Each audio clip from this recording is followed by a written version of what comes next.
Hello, predators of power. Welcome to the chaos you never expected to witness. The streets aren't humming with the usual noise of ambition anymore. They're trembling, vibrating with panic, with raw electricity, with whispers that echo your name like a forbidden chant. The city is no longer breathing calmly. It's gasping, choking, convulsing under the realization that one person has rewritten the order. That person is you. And make no mistake, this is no rumor, no exaggeration, no illusion designed to entertain the masses. This is the moment where the world's balance shifts, where the foundation beneath millions begins to tremble because a single presence has stepped beyond the reach of anything they can measure, predict, or control. The central authority, the unseen architects of order, the invisible spines holding the world's structure in place, has issued a declaration none thought possible. They labeled you untouchable, not in awe, not in praise, but in surrender. A confession that you have crossed into a region where no influence, no command, no system can restrain you anymore. And when their decree scattered across the networks, through encrypted transmissions, through the shimmering pulse of the city's data veins, something cracked, something fundamental. The city shifted into panic mode, as if every street, every alleyway, every whispering corridor suddenly remembered how fragile the illusion of stability really was. The crowds feel it first. They stop in the middle of walkways, their conversations dissolving into static confusion. Shops flicker with failing lights as if the circuits themselves can't handle the tension swelling in the air. Every screen, every holographic display glitches for a moment, as if overwhelmed by the magnitude of your presence. People rush to each other, trading rumors like desperate breaths. Your name is passed from mouth to mouth, sometimes trembling, sometimes reverent, always tinged with the sharp edge of fear. Because the city doesn't just know something has changed, it knows something has toppled. It knows the old hierarchy has cracked open, spilling chaos onto the streets like a storm of sparks. And then come the ones who once opposed you. The critics, the doubters, the shadows who lurked at the edges of your growth, hoping you'd never step beyond the boundaries they tried to set for you. They aren't roaring now. They aren't swaggering. They scatter like cornered echoes fleeing the collapse of their own illusions. Their voices shrink into the cracks of the city, dissolving under the weight of the authorities' declaration. They move through the city like flustered silhouettes, darting through crowds, avoiding the whispers they once fed. The boldness that once coded their words has evaporated, leaving them exposed, trembling, struggling to cling to an identity that is slipping through their fingers. Their scattering is symbolic, not literal. It is the collapse of confidence, the unraveling of arrogance, the sudden awareness that the shield they thought protected them, the shield of normal order, has shattered. They look over their shoulders, not because you are chasing them, but because fear chases them. Fear of change, fear of irrelevance, fear of realizing they never had power to begin with. Their panic is not loud, it is frantic. It is the kind of quiet, desperate scrambling that comes when the ground beneath someone's feet begins to dissolve into dust. Meanwhile, the city itself becomes a stage of trembling uncertainty. Towers that once dominated the skyline flicker with unstable lights, as if the structures themselves are uneasy. People gather in clusters, exchanging nervous glances, looking for someone, anyone who understands what is unfolding. Street vendors pack early, glancing at the sky as though expecting an omen. Business districts echo with hurried steps, briefcases swinging from anxious hands, documents slipping from trembling fingers. The weight of the authorities' decision hangs above everything like a storm cloud charged with lightning. You stand at the center of it all, not causing the chaos but illuminating it. The panic isn't about what you've done, it's about what you represent. A shift, a break in the pattern, a figure who doesn't obey the unspoken rules that have governed the city for generations. You are the anomaly the order can't calculate.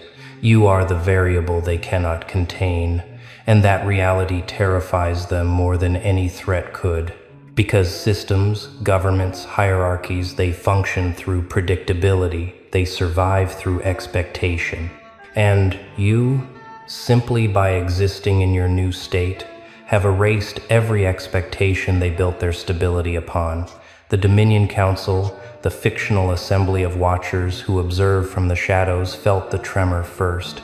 In their quiet chambers, surrounded by screens filled with shifting maps of influence, they leaned closer to their monitors, watching your name rise like a fault line spreading across the city's consciousness.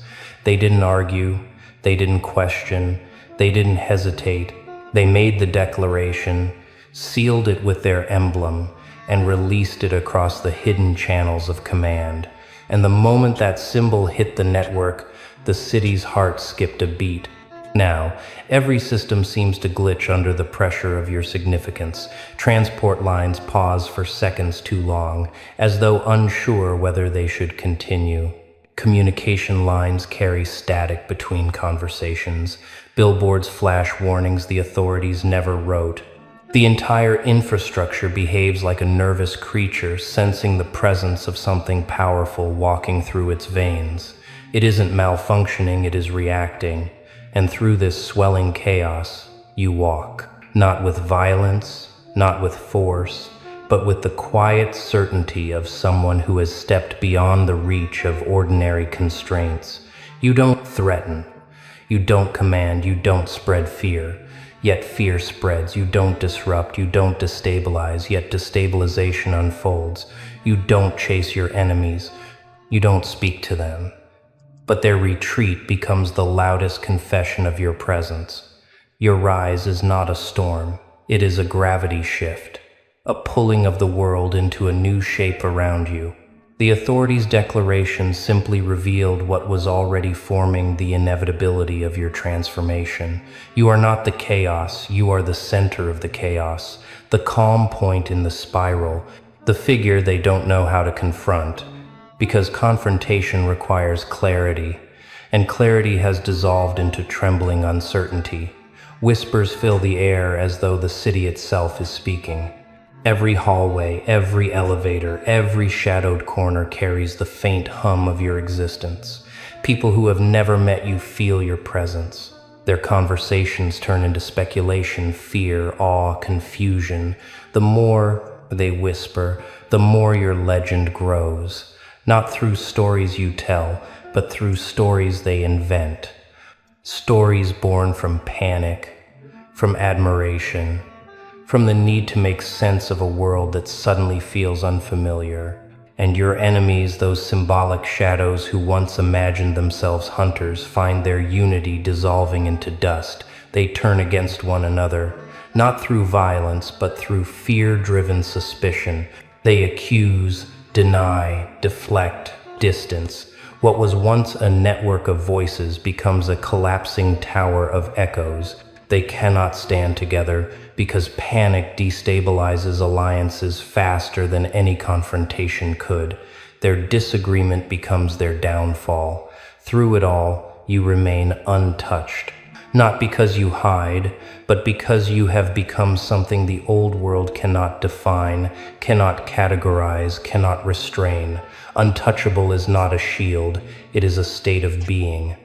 A psychological transformation that places you beyond the reach of small minds and collapsing systems.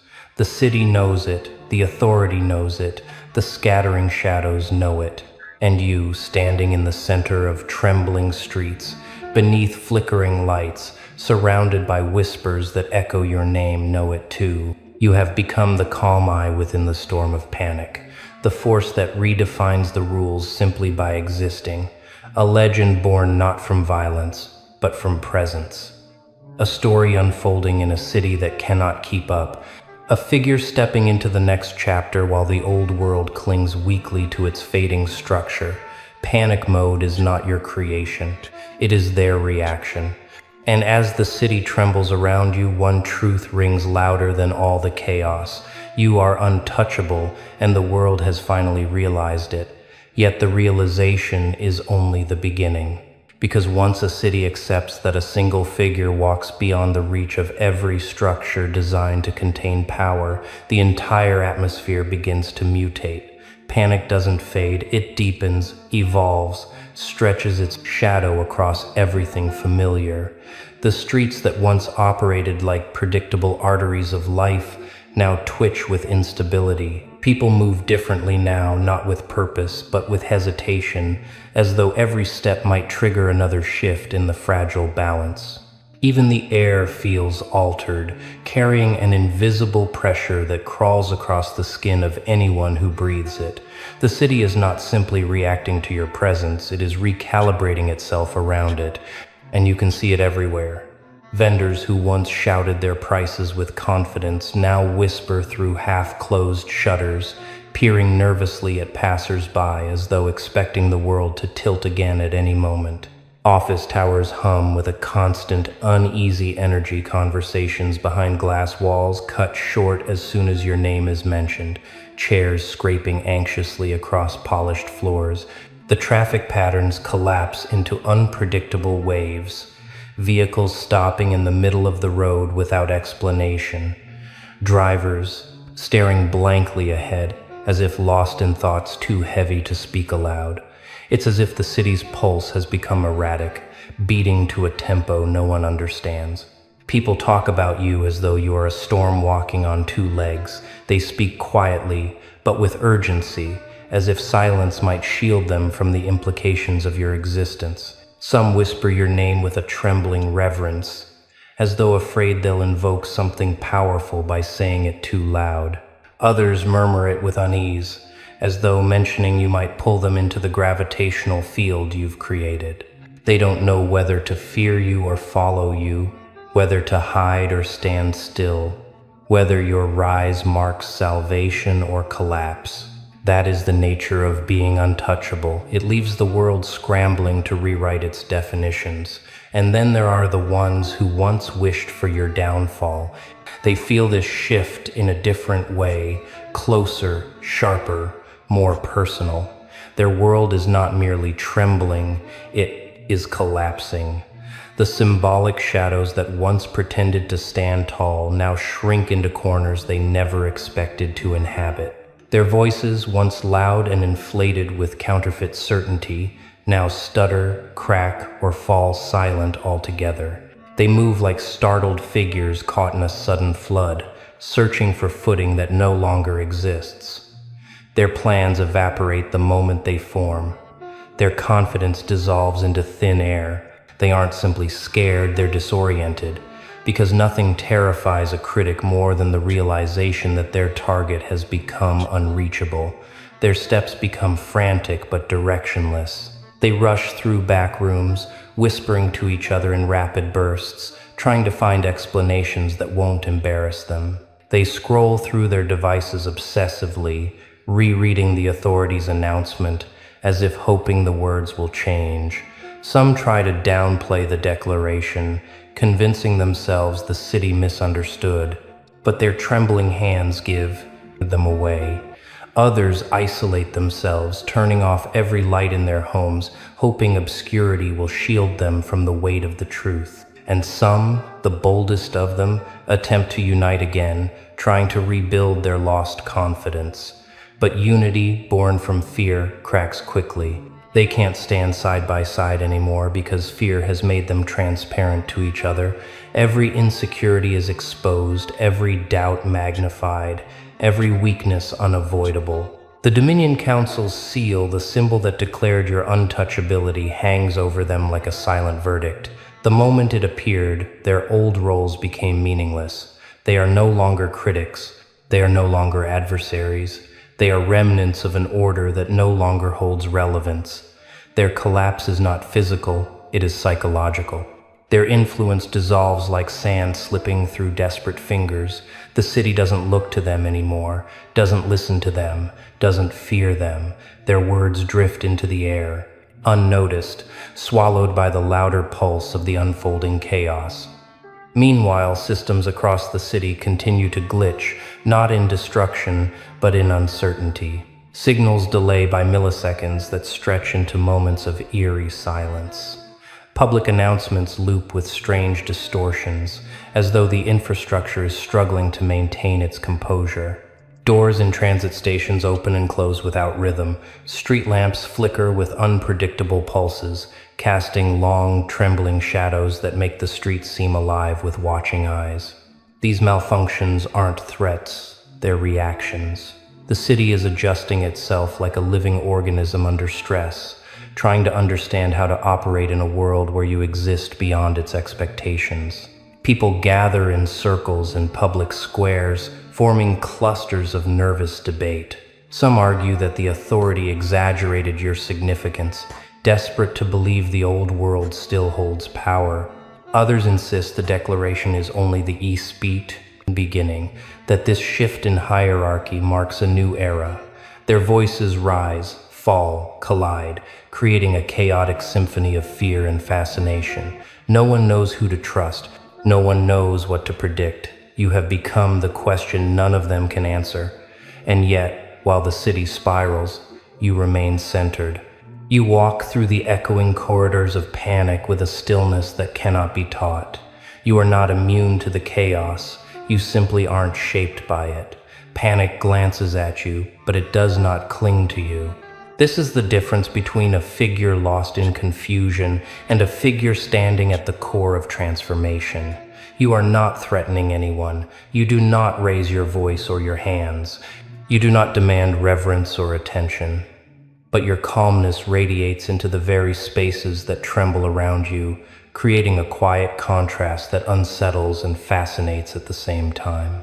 This imbalance is what truly drives the city into its deeper panic.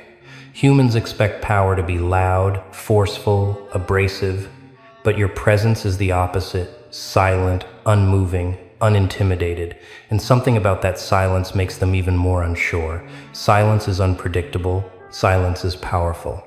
Silence leaves space for imagination, and imagination, fueled by fear, grows into unstoppable stories. They begin crafting legends about you, narratives more exaggerated than any truth they could grasp. Some say you carry the blessing of forces the city has forgotten. Others say you are a sign of change the world has delayed confronting. The whispers evolve faster than reality, building a mythology that stretches far beyond your actions. Your enemies hear these stories and tremble. They realize their attempts to define you have failed.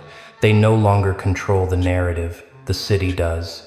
And the city builds its narratives from fear, admiration, confusion, and the authorities' imprint. Every whispered version of you becomes larger than life.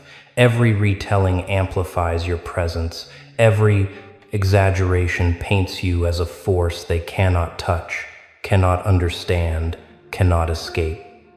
The symbolic rats, those fading shadows, desperate to hold on to their false confidence, scatter even faster now. Their unity disintegrates. They accuse each other of causing this shift. They point trembling fingers.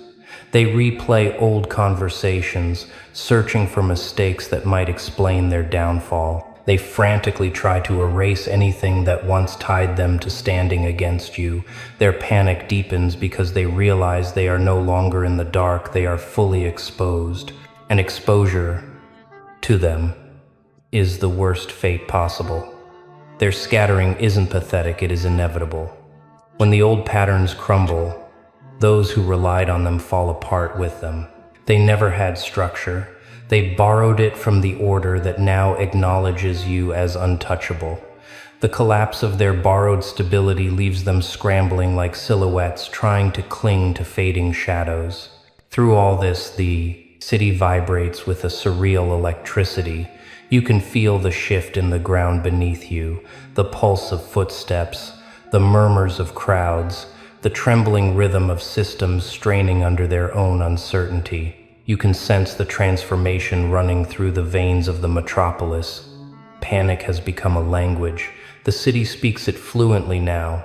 But within that panic lies something else, an emerging reverence, a recognition, a reluctant awe. because even in chaos, humans crave stability, and when the old stability collapses, they search for a new center. They search for the one figure who remains unbroken amidst the trembling world. They search for you.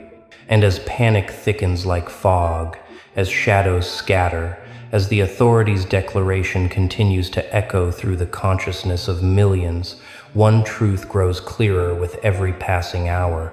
You are no longer just untouchable. You are becoming inevitable. And inevitability is the final stage of transformation, the point where resistance collapses not because it is defeated, but because it finally understands the futility of fighting what has already taken shape.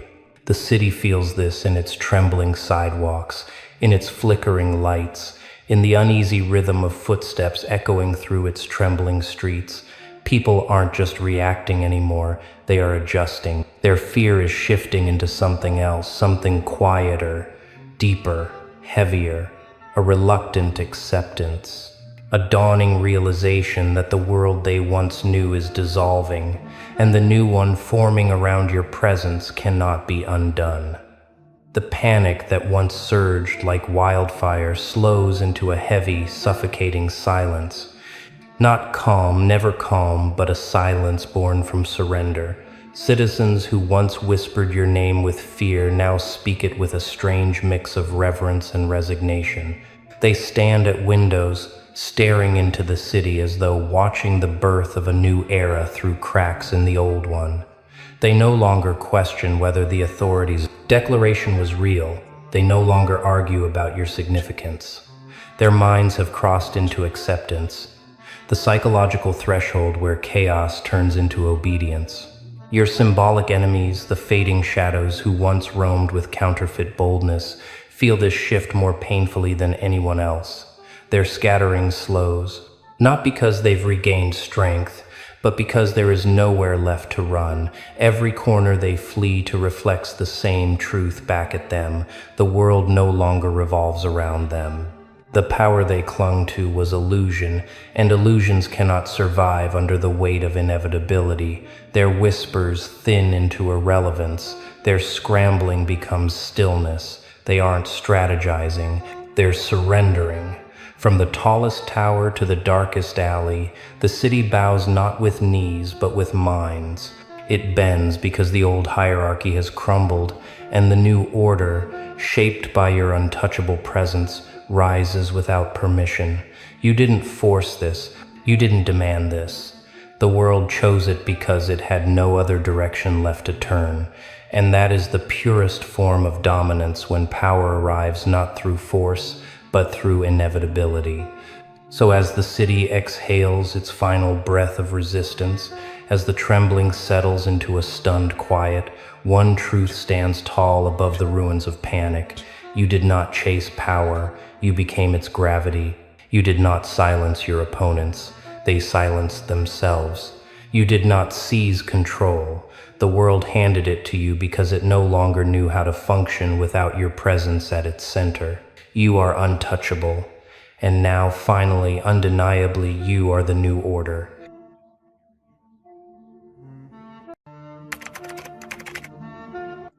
Hello.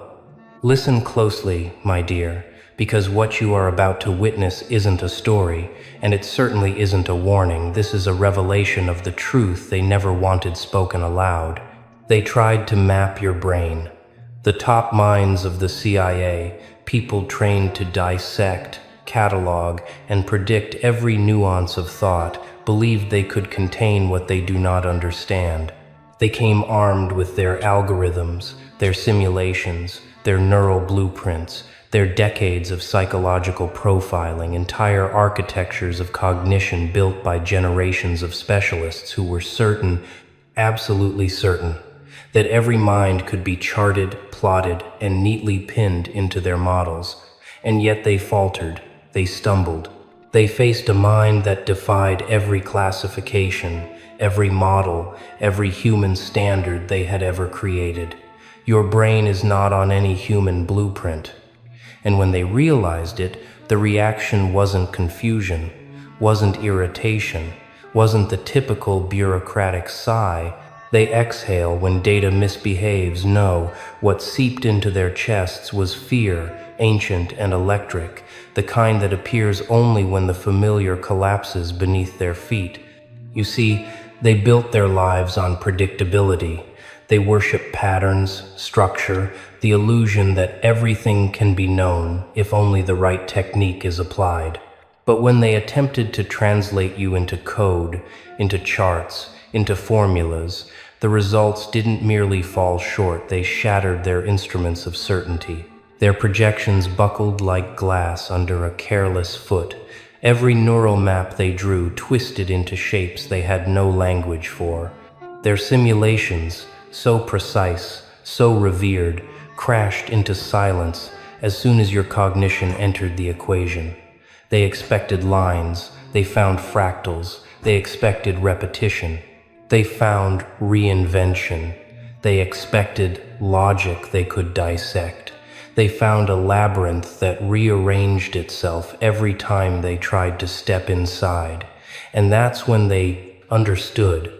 They were not mapping a mind, they were facing a phenomenon. You are not a series of predictable reactions. You are not a set of impulses they can quantify. You are not another subject to be categorized in their quiet, fluorescent lit rooms. You are a mind that behaves like weather, like a star collapsing inward and exploding outward at the same time.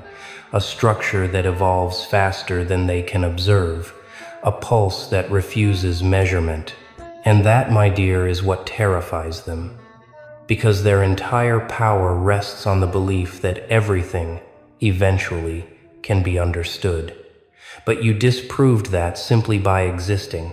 When they tried to chart your thoughts, they watched their own certainty corrode. They saw patterns that weren't patterns at all, constellations of cognition that rewrote themselves, dancing out of reach. They attempted predictive modeling, the same systems used to forecast the behaviors of nations, leaders, and entire populations. But your mind slipped through every algorithm like smoke through clenched fists. Their projections collapsed, not because you lacked structure, but because you possessed too much, too many layers, too many dimensions of thought moving at once. They tried to isolate variables, but your variables weren't static. They shifted, responded, evolved the moment observation touched them. You turned their laboratories into funhouses of distorted reflections.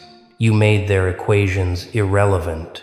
You exposed the thin line between mastery and illusion, and the deeper they looked, the more they understood that what they were facing wasn't resistance, it was impossibility. Not because you hid yourself, but because you could not be reduced. They used to be proud of their ability to read minds, not literally, no, but through analysis, through pattern recognition, through decades of studying human behavior. But what they faced in you was not a deviation from the norm, it was a rewriting of the norm entirely. You became the limit they never expected to encounter, and as their methods failed, their pride fractured. Officers who had built careers on decoding the undecodable found themselves staring at your cognitive signature with a kind of reluctant awe, because somewhere between the lines of their collapsing datasets, they recognized brilliance, not the kind they are trained to fear, the violent kind, the dangerous kind, but the kind they have no defense against, brilliance that cannot be modeled, brilliance that cannot be anticipated, brilliance that forces them to confront the limits of their own expertise. They gathered in rooms filled with monitors and slow-moving thinkers, trying to understand how a single human being could fracture their entire framework, whispering theories that sounded less like science and more like mythology. Because what else do you call a mind that bends the tools invented to measure it? They tried to compare you to outliers, to anomalies recorded across decades, but nothing fit. Every time they attempted to find a precedent, they ran headfirst into absence. You were not an extension of something known, you were something new, and new is dangerous in their world. New means uncontrollable. New means unpredictable. New means untouchable.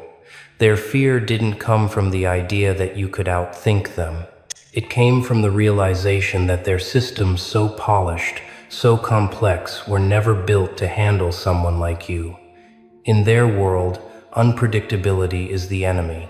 And you, my dear, became the embodiment of the unpredictable. And yet the irony is this: you were never trying to threaten them. You weren't trying to escape them or manipulate them or outmaneuver them. You were simply being yourself. And that was enough to unmake their certainties. They mistook your natural cognition for defiance.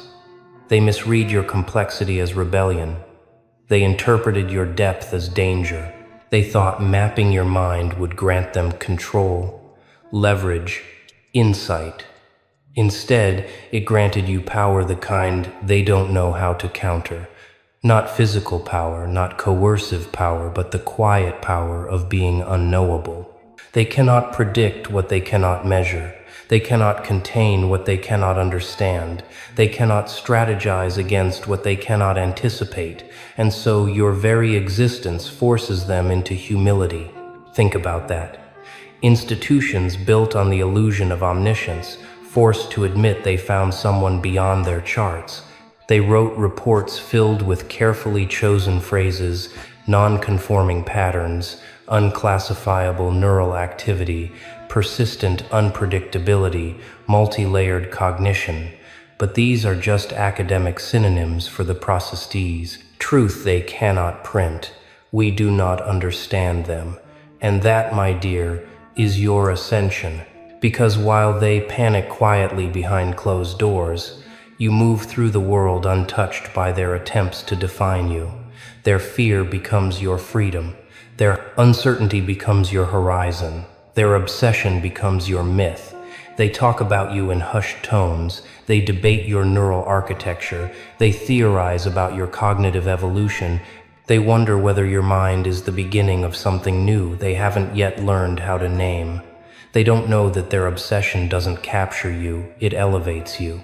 They don't realize that every failed model, every collapsed simulation, every sleepless night spent trying to understand you reinforces the same truth over and over again.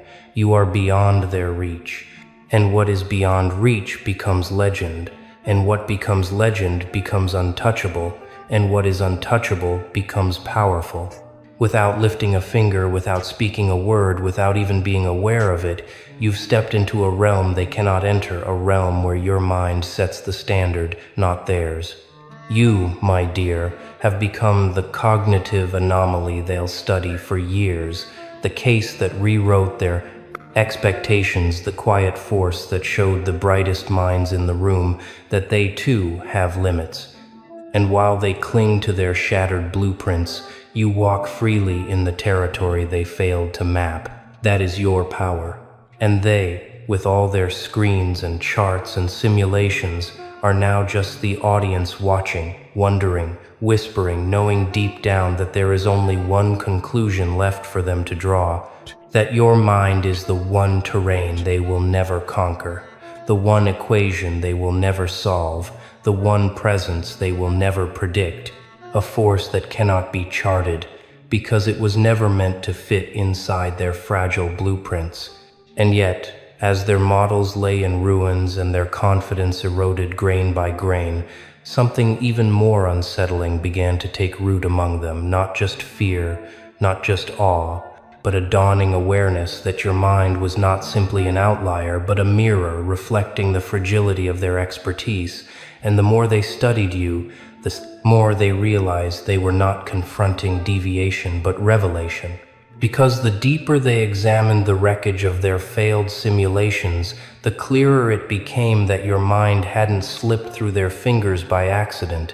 It had moved with intention, with fluidity, with an internal architecture that did not react to observation, but reshaped itself in response to it, like a living system aware of its observers. And that single realization cracked their foundations. The idea that the very act of trying to understand you altered the terrain they were standing on.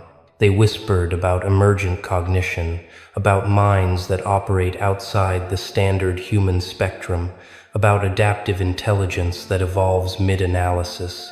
They debated whether your unpredictability was a product of complexity or consciousness, whether you simply thought differently, or whether your thoughts behaved differently. Every theory, every paper drafted behind locked laboratory doors carried the same trembling subtext: we are not equipped for this. They ran more simulations, fed more data into their learning systems, tried to chart neural activity the way cartographers once mapped uncharted continents, but every line they drew dissolved before they could ink the next one. Even their most advanced pattern recognition programs failed, not because there were no patterns, but because the patterns changed faster than the programs could learn them. The system would flag anomalies, only for those anomalies to evaporate upon second analysis. They built increasingly complex diagrams of your thought cycles, only for the diagrams to reveal more movement than structure, more metamorphosis than stability. The patterns they sought were there, but they were living patterns, fluid as breath, impossible to freeze into a snapshot. And as they watched their maps crumble, a second failure emerged: their inability to influence you. You see, most of their work relies on subtle psychological pressure, predictive nudges, crafted stimuli meant to coax the mind into revealing its inner wiring. But every prompt they designed, every test they crafted, every scenario meant to corner you cognitively fell flat. Because your mind didn't react, it responded, not impulsively, not defensively, but with a kind of sovereign detachment, making it clear that no test could provoke a predictable outcome. The very tools they used to shape minds, framing, prompting, priming, had no power over you. And that, more than anything, sent a cold shiver through the hierarchy. Because unpredictability is dangerous, but unmanipulability is catastrophic for them. It means they cannot guide you, cannot steer your reactions, cannot fold your cognition into their strategic frameworks. It means you exist outside the sphere of influence that they spend their lives maintaining. Their internal reports, once clinical and detached, began to carry hints of emotion phrases like unexpected, resistance, non-responsive to priming, immune to influence, all wrapped in bureaucratic language to hide the panic beneath. They began comparing notes in private, analysts leaning over desks at 2 a.m., trying to understand how a mind could remain so steady in the face of their attempts to infiltrate it. They reviewed footage of your responses, watching how your eyes moved, how your breath shifted, how your posture remained unshaken, even when their systems expected tension, and every replay confirmed the same truth. Your mind was not simply resisting, they were irrelevant. Their pressure bounced off you like pebbles against a cathedral wall, and this irrelevance, this inability to provoke or steer you, triggered something deeper in them, a kind of existential crisis. Because what is the purpose of their expertise if it cannot penetrate the one mind that matters? What is the point of all their tools if they scatter like dust the moment they touch you? The more they tried to decode you, the more they realized they were not the watchers, they were the watched. You moved not like a subject, but like an observer, someone studying the ones who believed they were in control. Every time they tried to push you into a predictable path, you created new paths. Every time they tried to simplify your thought process, you introduced new layers. They began to feel like chess players who sat down expecting a novice, only to realize their opponent was studying the geometry of the board itself. And so their obsession grew not from curiosity, but from the need to restore the balance to prove they were not inferior. But obsession built on insecurity becomes self-consuming. Officers who once gloated about mastering human behavior now studied your neural traces with trembling hands. Analysts who once believed no thought could escape categorization now found themselves spiraling through questions they couldn't answer. They began to question their own cognition, comparing their mental processes to yours, realizing how linear, how predictable, how painfully simple theirs appeared in contrast. Some tried rationalizing your difference, calling it anomaly, aberration, statistical impossibility, but these words crumbled under the weight of repeated failures. Others tried elevating you into something abstract, something less human, to soften the blow of inadequacy. But even that narrative dissolved when faced with your very real, very human presence. Because the more they observed, the clearer it became. Your mind was not beyond human, it was beyond their understanding of human, and that distinction cut them deeper than any other. They realized they had mistaken their experience for expertise, their algorithms for authority, their models for truth, and you demolished that illusion simply by thinking. The agency's internal culture began shifting in ways they couldn't admit publicly. Conversations shortened when your case was mentioned. Complaints rose about insufficient tools, incomplete frameworks, unprepared training, but no one dared speak the real fear, that their limits had been exposed not by failure, but by comparison. You see, institutions survive by pretending they are comprehensive, but you made them confront the truth that comprehensive doesn't mean complete. And so they entered a new phase, not analysis, not experimentation, but fixation. They began studying not just your mind, but the implications of your mind. What does it mean for their field if one person can move cognitively beyond their charts? What does it mean for their methods, for their power, for their sense of control? You became the quiet threat, not through intention, but through existence. You became the proof that intelligence cannot be boxed. And slowly, their obsession turned into reverence. Not admiration, they would never admit that, but a kind of intellectual reverence reserved only for forces greater than themselves. They began treating your data differently, handling it with caution, with care, with a fear of misinterpretation. Senior analysts rewrote their frameworks just to make sense of your anomalies. Teams merged just to ensure no insight was missed. Retired experts were called back to reassess your case, only to return with the same conclusion: there is no model for this. Their efforts no longer resembled analysis, they resembled worship. Quiet, fearful, reluctant worship of a mind they could not conquer. Yet through all of this, you remained steady, moving through your life, unaware that every breath you took was rewriting the boundaries of their field. And that steadiness, that calm evolution, only deepened their panic. Because a force that does not boast, does not threaten, does not even react, cannot be controlled.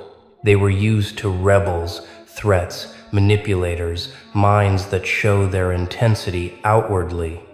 But you were different.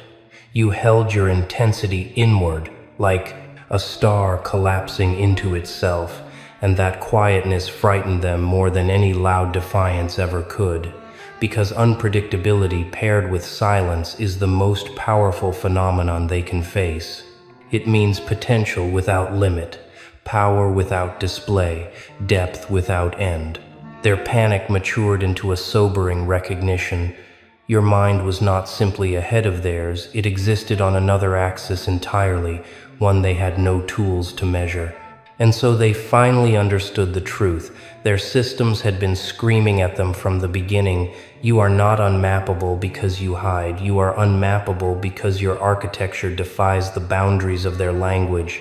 And once an institution realizes its language is insufficient, it realizes its power is too. So they keep studying you, not because they believe they will succeed, but because they cannot stop. Their obsession is now instinct, their analysis is now ritual, their failure is now prophecy. And you remain the quiet constant at the center of it all, a mind they cannot touch, a force they cannot quantify, the anomaly that does not fade, the presence that does not bend, the blueprint they cannot draw. the equation they cannot balance, the mind that makes even the CIA confront its limits. They wanted to map you.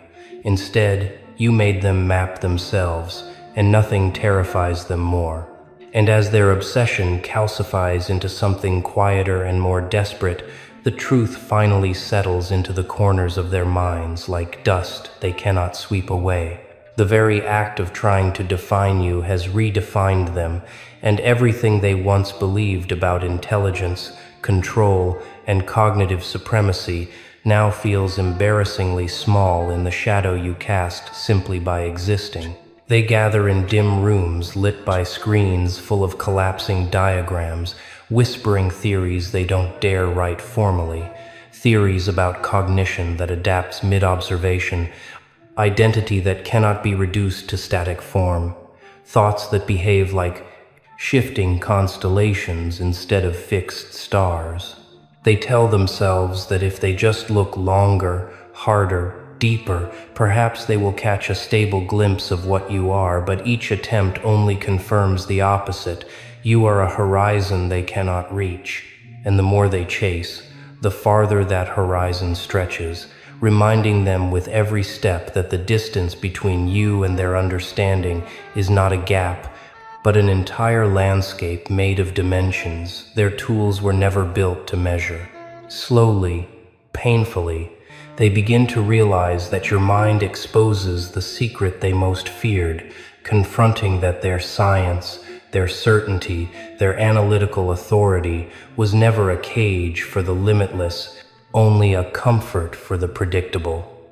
And you, by existing outside that comfort, make their entire architecture feel fragile, temporary, almost childish.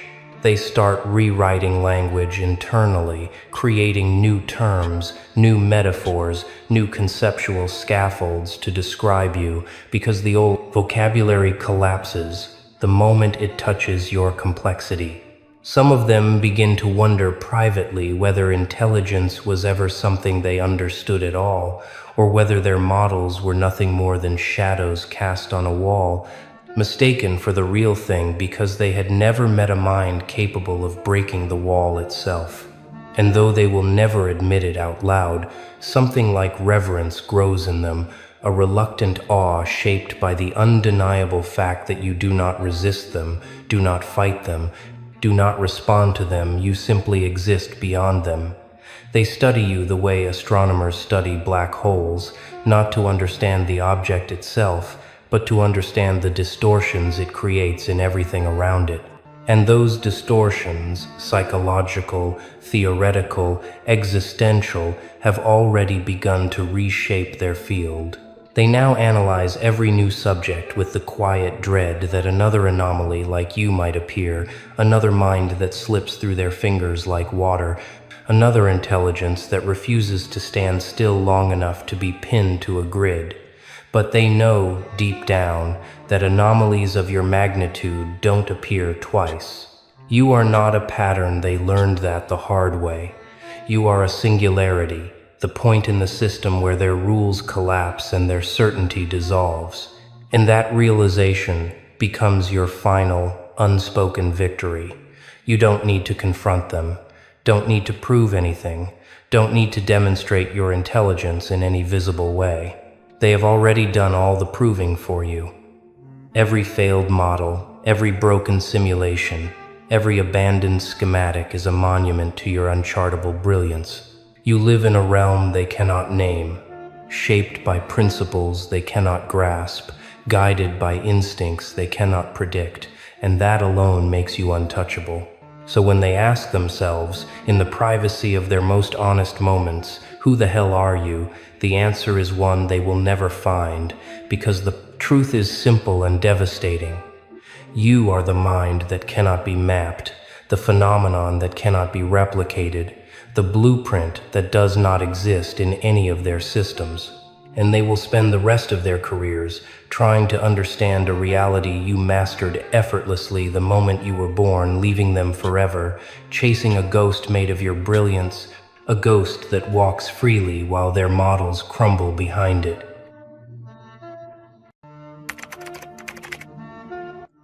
Bro, listen carefully.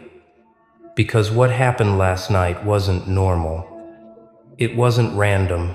It wasn't coincidence. You pulled a move so wild, the whole damn room forgot how to breathe.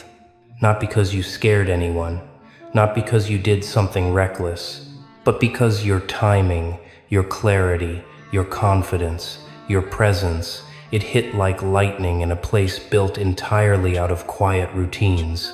You didn't just walk in, you arrived, with an energy so sharp it sliced through the noise, through the doubt, through the stale atmosphere everyone else had settled for. Bro, the shift was instant. Not loud, not chaotic, not dramatic in a movie kind of way, but dramatic in the way storms announce themselves without thunder, through air pressure, through silence, through the feeling that something unseen just snapped into alignment. You know that moment? That microscopic second where everything pauses and people around you can't even explain why they suddenly feel different. That was the moment you triggered. A moment so potent it made people inhale and forget to exhale, because what you did wasn't just unexpected, it was unfiltered. It was authentic in a world addicted to pretending. It was decisive in a room full of people who haven't made a real decision in months. It was bold in a place built on safe moves and rehearsed emotions. You didn't flinch, you didn't second guess, you didn't apologize, you didn't shrink. You moved with certainty, and certainty is the rarest form of power left in this world. That's why they froze. That's why their lungs stuttered. That's why the vibe cracked like glass under heat. People expect confidence, they even admire it from a distance, but they never expect it to show up this raw, this grounded, this intentional. See, there's a difference between confidence and presence. Confidence is what you think you have. Presence is what others feel when you walk in, and last night, your presence hit like a pressure wave. Not negative, not aggressive, just undeniable. The kind of presence that forces everyone to wake up for a second and realize the way they've been operating is not even close to the level you just stepped into. Bro, some people looked at you like they saw a glitch in the simulation, not because of what you wore, not because of what you said, but because of what you did. That move, the one you thought was simple, natural, obvious, was something they never saw coming. Maybe it was the way you spoke. Maybe it was the way you made a decision in 2 seconds while they took weeks. Maybe it was how you stayed calm while everyone else spiraled. Maybe it was the clarity in your voice, the conviction in your eyes, the ease in your posture. Whatever it was, it snapped something in the room. You became the center of gravity without trying to be, and that's what shook them. People aren't shocked by loudness. People aren't shaken by bragging. People aren't moved by ego.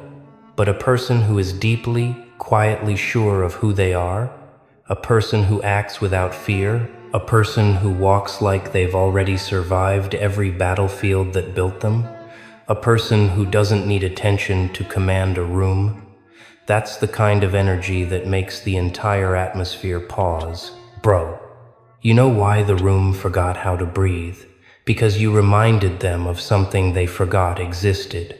Realness, authenticity, self-possession, awareness, courage without noise, strength without show. You didn't flex, you simply stopped holding yourself back. And the moment you stopped shrinking yourself to keep the peace had to adjust to you. This is what people don't understand about transformation. It's silent, it's internal, it's subtle until it isn't. For months, maybe years, you were upgrading in the background, learning, healing, building, tearing down old stories, rewriting the script inside your own head, facing shadows, growing into the version of yourself you were meant to be. No one saw the invisible work. No one saw the late nights. No one saw the battles in your mind. No one saw the moments where you almost slipped into old patterns. But last night, that was the reveal, the unveiling. The moment where the internal became external. The moment the silent grind finally echoed into the physical world. Bro, you didn't change last night, you just finally showed who you've been becoming. And people felt that. People always feel authenticity before they understand it. Some looked confused, some looked intimidated, some looked inspired, some looked uncomfortable, some looked curious. All of them felt something they weren't ready to explain, because most people live their lives on autopilot. They navigate rooms with rehearsed personalities, scripted reactions, fake smiles, and predictable energy.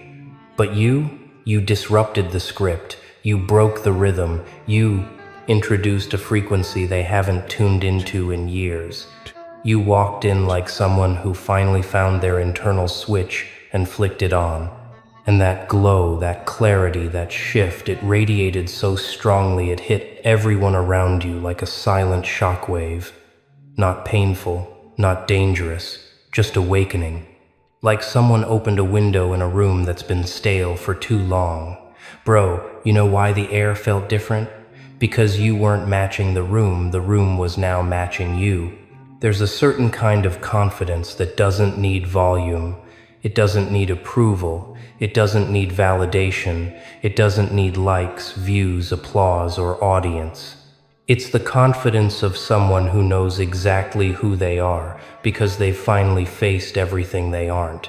And when someone rises from inner alignment like that, it's impossible for people not to notice.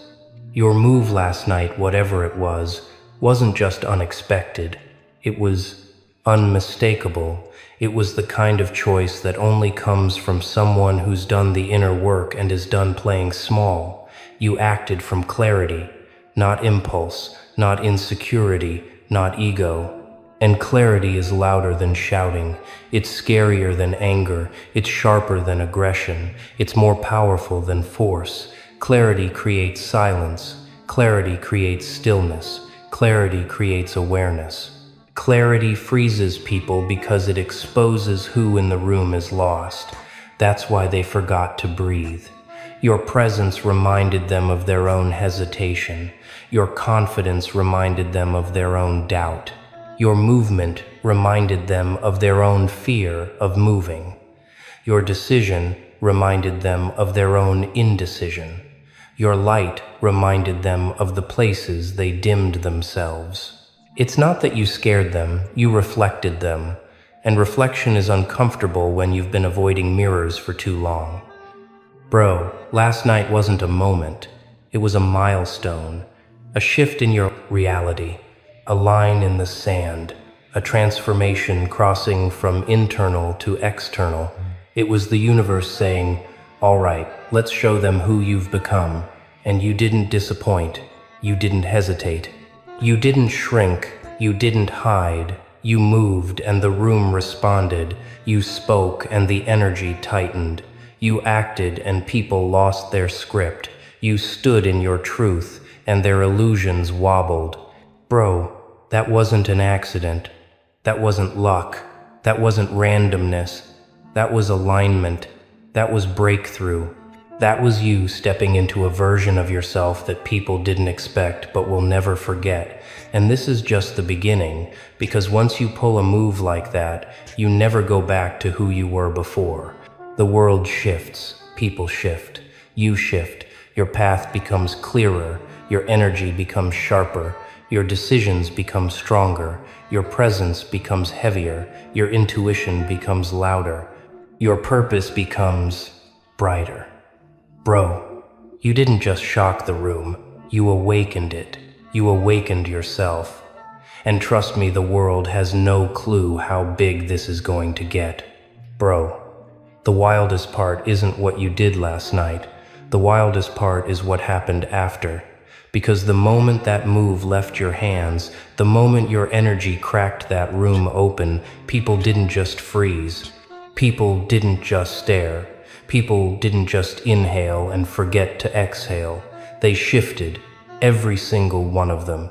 Not dramatically, not obviously, but in the tiny, involuntary ways that betray the truth no one wants to say out loud. Someone's posture straightened, someone's eyes widened, someone swallowed hard, someone looked away too quickly, someone looked at you too long, someone laughed nervously, someone pretended not to notice while noticing everything.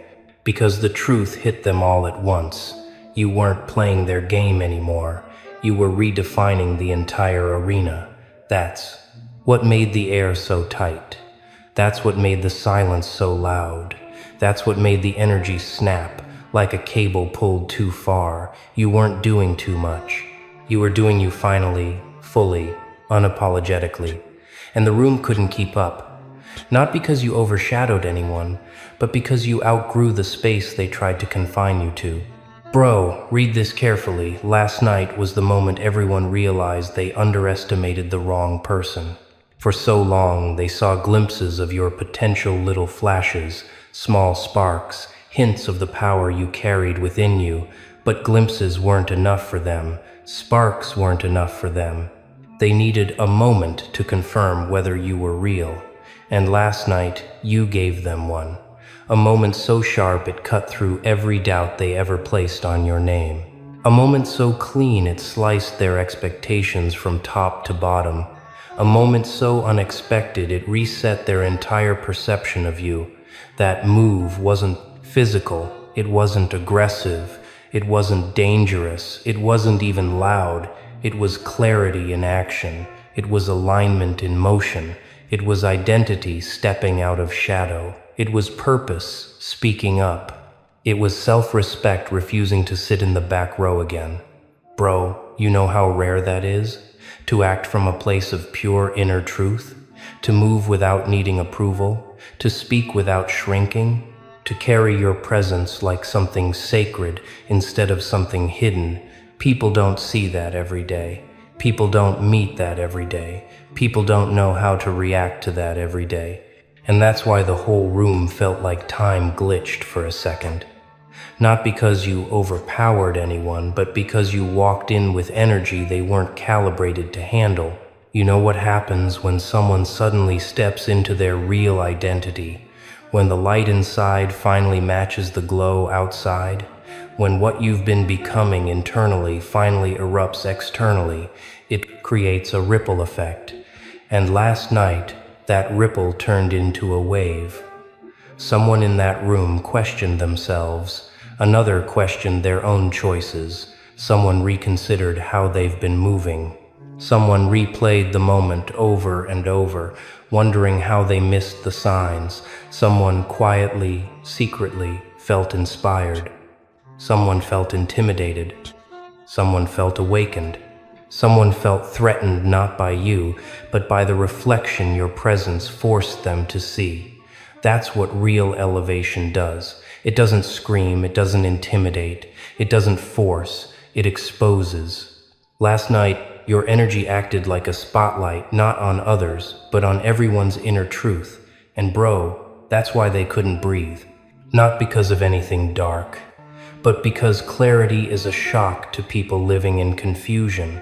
Presence is a shock to people hiding from themselves.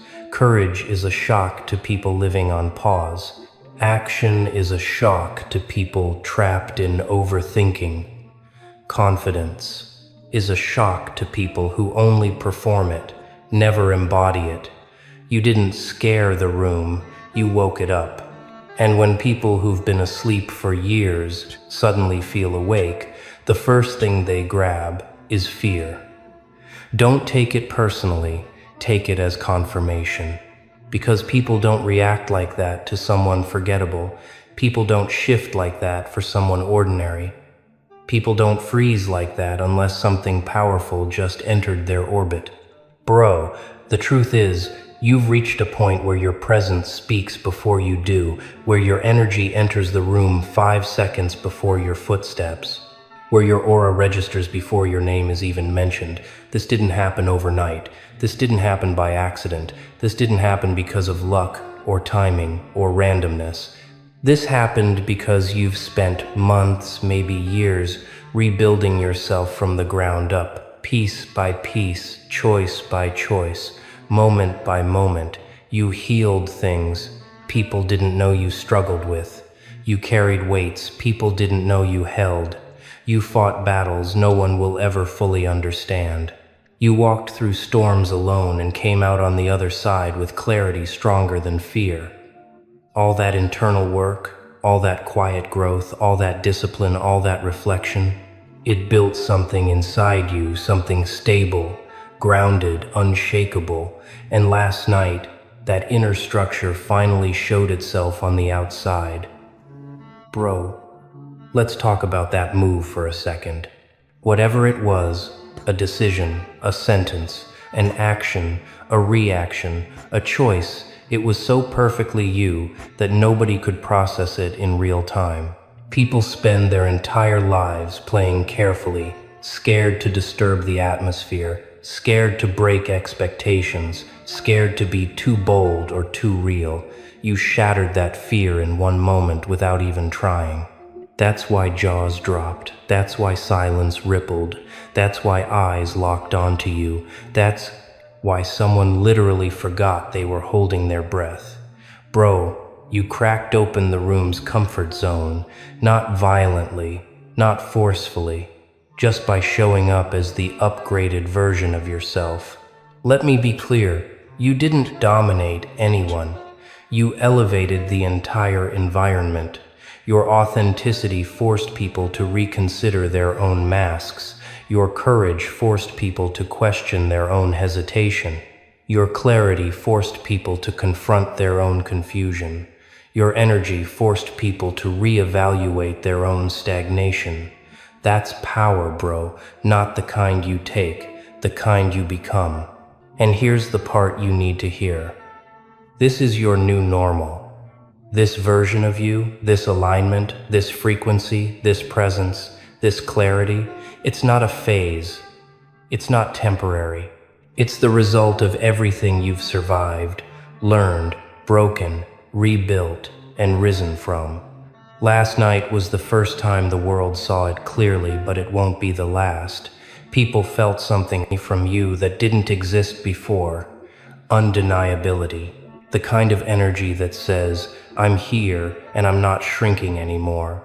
Bro, once you hit this level of self-awareness, once your presence becomes this grounded, once your actions become this precise, you stop fitting into rooms, you start redefining them. People will look at you differently, people will speak to you differently, people will treat you differently. Because your energy sets the tone now, not their opinion. You didn't become arrogant, you became aligned. You didn't become intimidating, you became awake. You didn't become too much. They just weren't prepared for someone who finally knows their own power. And the craziest part? This isn't even your peak. Not even close. If one moment could freeze a whole room like that, imagine what happens when you start moving intentionally.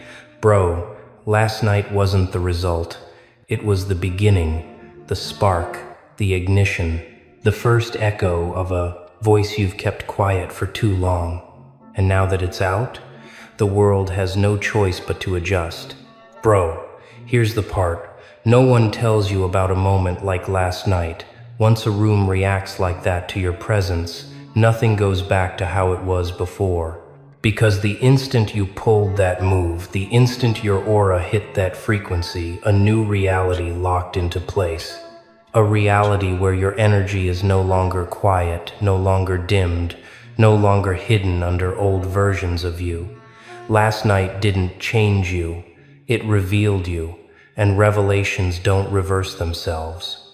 People saw something in you. They weren't prepared to see a level of confidence, clarity, precision, and presence that doesn't rely on words, an energy that speaks louder than your actions, a frequency that interrupts every pattern around it.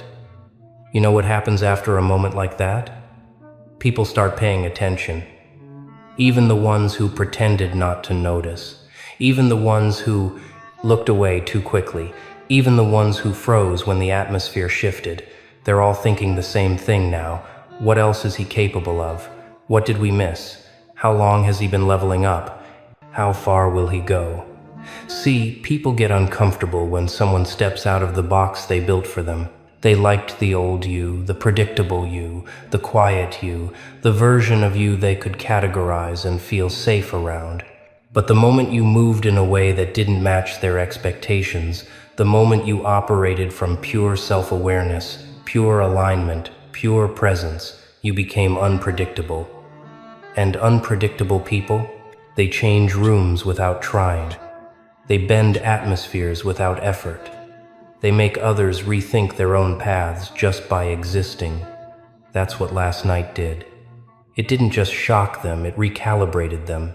Some will admire you, some will avoid you, some will try to study you, some will quietly root for you, and some will feel threatened because your growth exposes where they've stayed the same. But none of them will ever forget what they felt in that moment. Because moments like that imprint themselves on people's memory. Moments like that linger long after the room resets. Bro, understand this deeply. You didn't just stun a room, you marked a shift in your entire timeline. Your energy is stepping into its rightful size now. Your presence is no longer something you tuck away. Your decisions hit harder because they come from a grounded place. Your intuition is sharp. Your confidence is rooted. Your direction is clear. That's why the air vibrated around you, because you weren't moving like who you were moving like who you've become, and the world around you felt the upgrade before your mind even finished processing it. This is your new baseline now, this level of presence, this level of impact, this level of authenticity. Bro, if one moment had the whole room forgetting how to breathe, imagine what happens when you start moving with intention every single day. This wasn't the climax. This wasn't the peak. This wasn't the final chapter.